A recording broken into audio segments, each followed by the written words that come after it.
I never thought a simple invitation could shake the foundations of my world.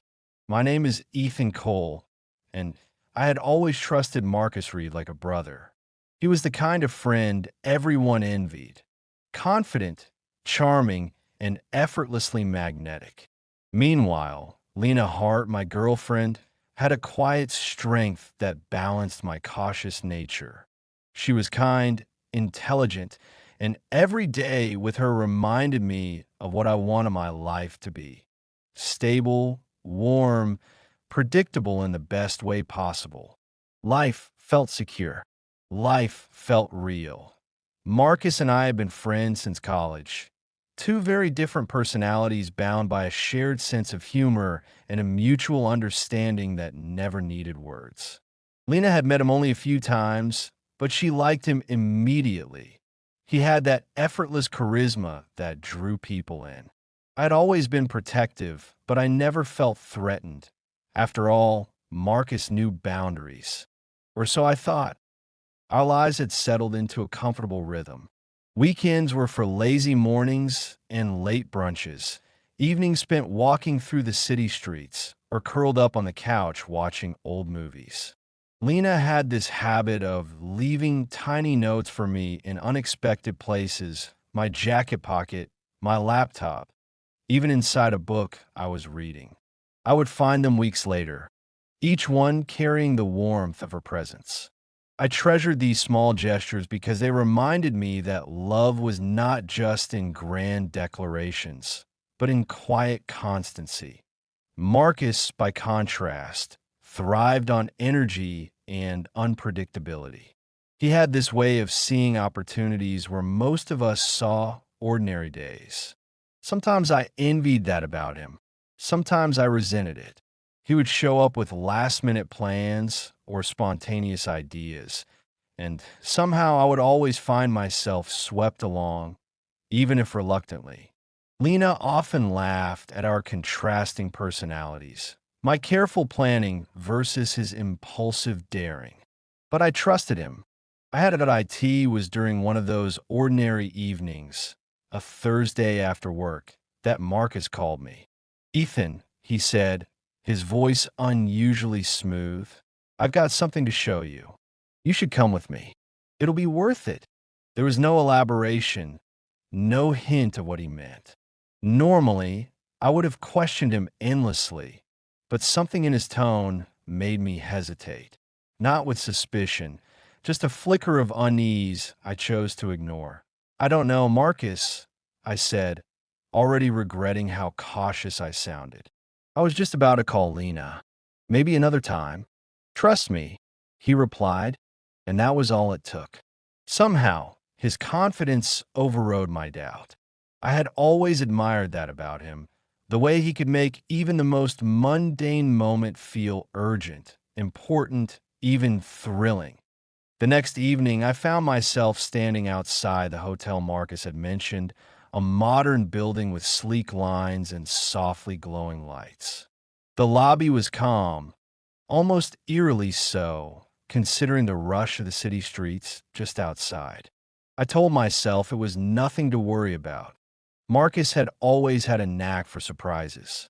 But as I checked my reflection in the polished marble, a subtle unease crawled through me. Something about the quiet lobby felt deliberate, calculated, though I couldn't yet understand why that we walked inside together, Marcus leading the way, a calm smile on his face. "You'll see," he said. "It's just a small gathering. Nothing fancy. You'll like it." His words were casual, but his eyes held a spark of something I didn't recognize, a mixture of anticipation and mischief that made the hairs on my arms stand on end. As we moved through the corridors, I noticed small details, a faint scent of something unfamiliar, the quiet click of our shoes on polished floors, the muted chatter from distant rooms. Marcus was animated, speaking about trivial things, his day at work, a new restaurant he wanted to try. But his energy was almost theatrical, and I couldn't shake the feeling that it was a performance, something meant to distract me from noticing the subtle tension threading through the AI or WY now. My curiosity had fully replaced my initial reluctance. I tried to shake off the unease, focusing instead on the excitement that Marcus had managed to weave into the evening. After all, life had been steady, predictable, almost mundane for too long. Maybe this was just what I needed, a break from routine, a glimpse of unpredictability in an otherwise orderly existence. But beneath my excitement, a tiny voice whispered caution. I couldn't hear it clearly, and I told myself it was irrational. Marcus had never given me a reason to doubt him. Lena, too, would have approved. She had always encouraged me to explore, to embrace opportunities, to trust those we love and respect. And so I pushed the feeling aside, focusing instead on the small thrill that came with stepping into the unknown. Then Marcus paused in front of a door, one that looked no different from the others in the quiet hallway. He turned to me, a grin stretching across his face. "Here we are," he said. "Just wait." I nodded, heart beating faster, though I didn't know whether from excitement or unease. As he opened the door, a rush of cool air met us, carrying sounds I couldn't immediately place. Laughter, soft conversation, the faint clinking of glasses. The room was dimly lit, shadows stretching across the walls, giving everything a muted glow. For a moment, I hesitated at the threshold, unsure whether to step in. My instinct screamed that something was off, that this wasn't just a casual invitation. Marcus gave me a reassuring pat on the back. "Come on, Ethan," he said. "You're going to love this." I stepped forward, and in that moment, something inside me shifted. I couldn't articulate it, couldn't rationalize it, but a knot of tension coiled in my stomach. The hotel, the dim lighting, the soft murmurs. I felt as if I had crossed an invisible boundary. And yet, I couldn't turn back. Not yet, I didn't realize it then, but the simple act of trusting Marcus, of following him through that door, would unravel everything I thought I knew about love, loyalty, and the fragile safety of my world.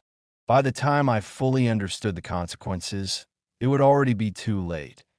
And as I took my first steps into the room, the door closing silently behind me, a quiet voice in the back of my mind whispered a question I was too afraid to ask.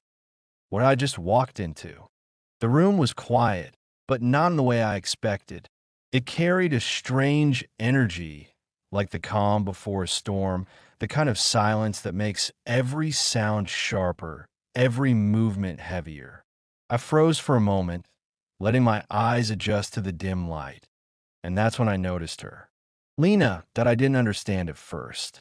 She was there, smiling softly, but it wasn't the warm, familiar smile she reserved for me.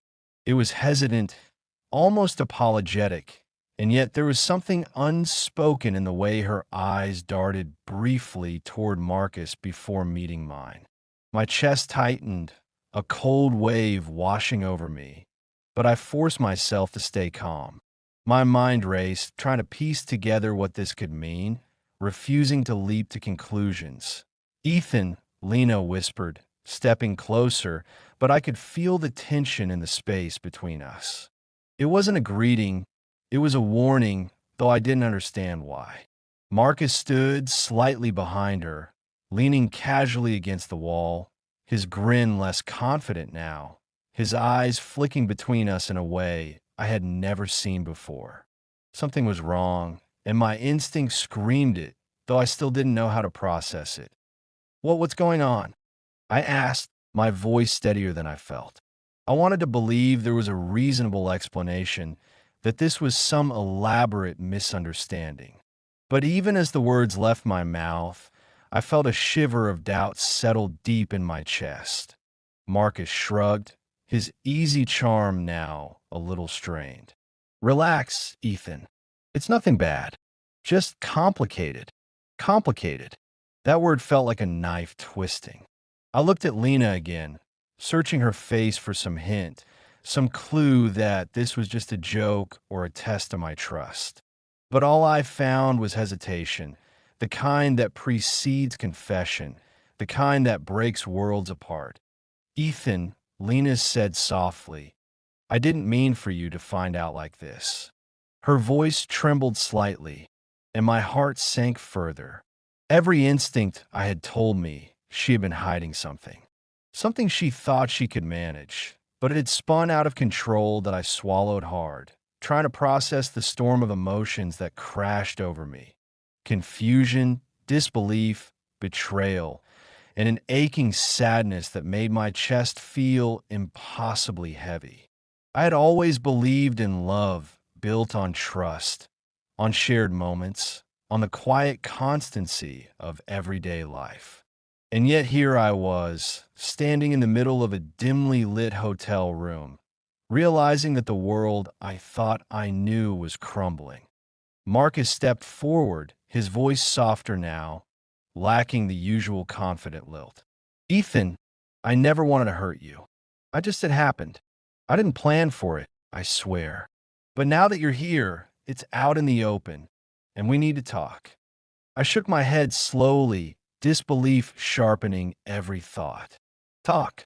You expect me to just talk? After everything? Lena reached for my hand, but I pulled away instinctively.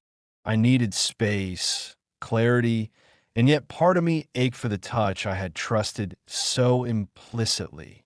I wanted to scream, to demand answers, but my voice felt trapped, swallowed by the weight of everything I was seeing. The room felt smaller, suffocating, though it was the same size it had seemed before. Every glance between Marcus and Lena, every hesitant movement, every unspoken apology was a dagger twisting deeper. I realized then that trust, once broken, leaves a hollowness that nothing can fill immediately. It isn't just about what happened, it's about what it changes in you. I never wanted to betray you, Lena whispered again. I thought I could handle it, that it was just a mistake. But it's never just that, is it? Her eyes glistened, and I wanted to reach for her to make it stop, but I couldn't. Not now.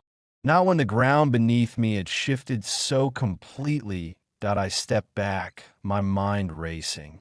Every memory of our life together, lazy Sunday mornings, her notes in my jacket, the plans we had made, flashed through me, tainted now by doubt. Could love survive this? Could I ever look at her the same way again? I didn't know, and the uncertainty hurt more than the betrayal itself. Marcus moved closer again, but I held up my hand. Stop, I said, my voice firmer than I expected. I can't do this right now. I can't pretend this is just complicated. My chest burned, my mind reeled, and yet a strange clarity began to form. I understood now that my world had changed irrevocably. The person I had trusted most had failed me, and no words could undo that.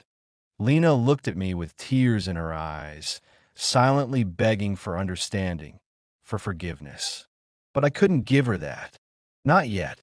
I needed time, space, and above all, I needed to understand who I had become in the face of such pain. Betrayal doesn't just hurt. It forces you to confront your own boundaries, your own capacity for forgiveness, and your own heart's resilience. That I walked toward the window, looking out at the city lights, the distant hum of life carrying on as if nothing had changed.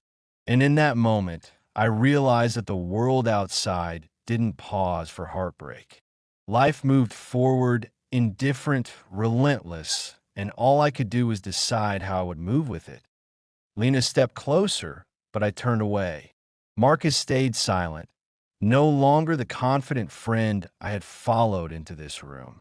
All that remained was the raw aftermath of choices, the heavy weight of truth, and the fragile remnants of a love that had been tested beyond recognition.